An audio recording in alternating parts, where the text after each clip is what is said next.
Welcome once again, ladies and gentlemen of the interwebs, to the Chiamazing Show, Monday edition. Here to bring you some gaming news and stuff. And let's go over some quick news. First thing, former Atlas North America CEO is now the president and CEO of XSEED. Rayman Legends won't make Wii U launch, delayed until Q1 of 13. New export dashboard might make credit card payments the default payment method as opposed to Microsoft Points. Metal Gear Rising Limited Edition has a price. It is $149.99. And a hacker or hackers has hit World of Warcraft. Major cities became death traps. It has now been hotfixed. There are suggestions that this might have been in the game for a while. Angry Birds Star Wars game, which I showed last time a little teaser for, has been completely revealed. Well, not completely. They have a conference sometime today, I think. But it will hit November 8th, and there's going to be board games that they've teamed up with Hasbro for, and also plushies and figures and stuff that will hit October 28th. I don't really talk about football a lot, but I wanted to mention the Ohio State-Nebraska game because during halftime, the Ohio State marching band did a tribute to video games and video game music, and it's actually really impressive. There's a link to that video. The PC version of Assassin's Creed 3 Ubiworkshop Edition has been revealed or whatever. They have the PS3 and 360 already up there. It's going to cost the same price, $99.99. So it'll have the hardcover encyclopedia, the graphic novels, The Fall, and The Chain. And I'm actually kind of upset about that because I got the limited edition, whatever, because of the figure, and I really want the figure, but I also really want that hardcover encyclopedia. So that kind of sucks. And some good news for Capcom, or at least I think it's good news. They have launched a Twitch TV channel called Capcom Fighters to live stream official tournaments. So that's pretty cool of Capcom to do that, to interact with the community in that way. But in some not so good news for Capcom, they are still using on-disc DLC. Resident Evil 6 on-disc DLC has been found. It includes no hope difficulty, costumes and melee moves, and multiplayer taunts, and also possibly a new character. There's a soldier character that might be an outfit for someone, but also might be a new character. It's hard to say at the moment. This all could come out for free, but even then, this is kind of bad for Capcom to still be doing this.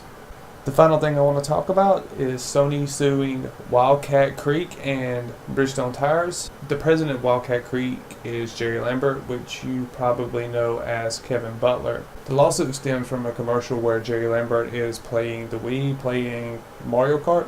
Basically what happened is someone took a screenshot of it, then they found the video, and then someone uploaded it to YouTube, and it went viral.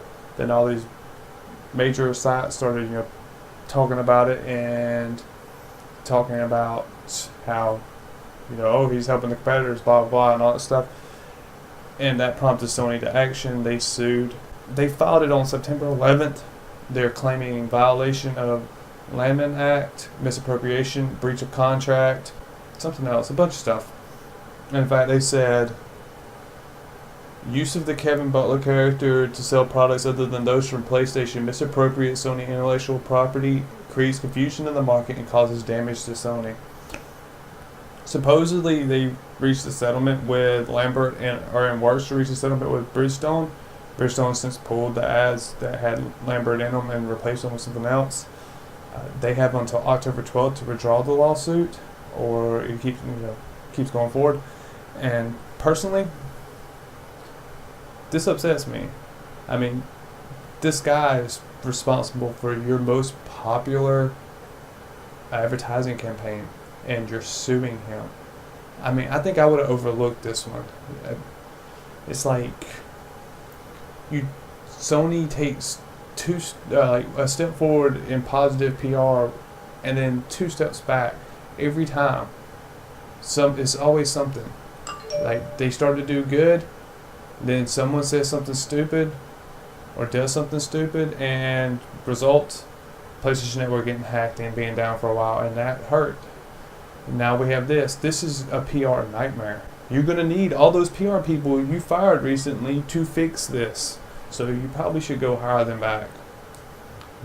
In fact, that might actually offset some of this negative PR you're going to get, because this is just bad. It's just bad.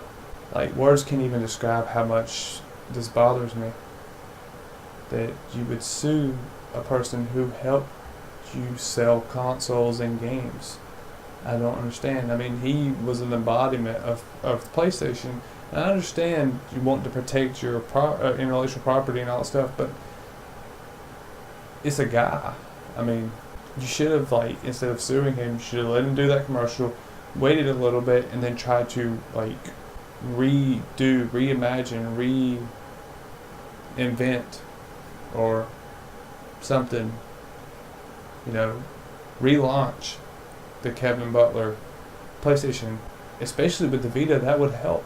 I mean, come on. I don't know. It was a piss poor decision by Sony, and it's going to cause a lot of negative PR. And hopefully it won't go to court.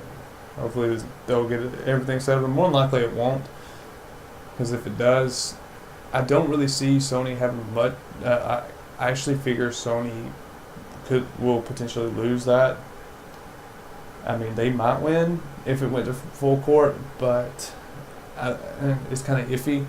But it will be a large drain of time and money for everyone.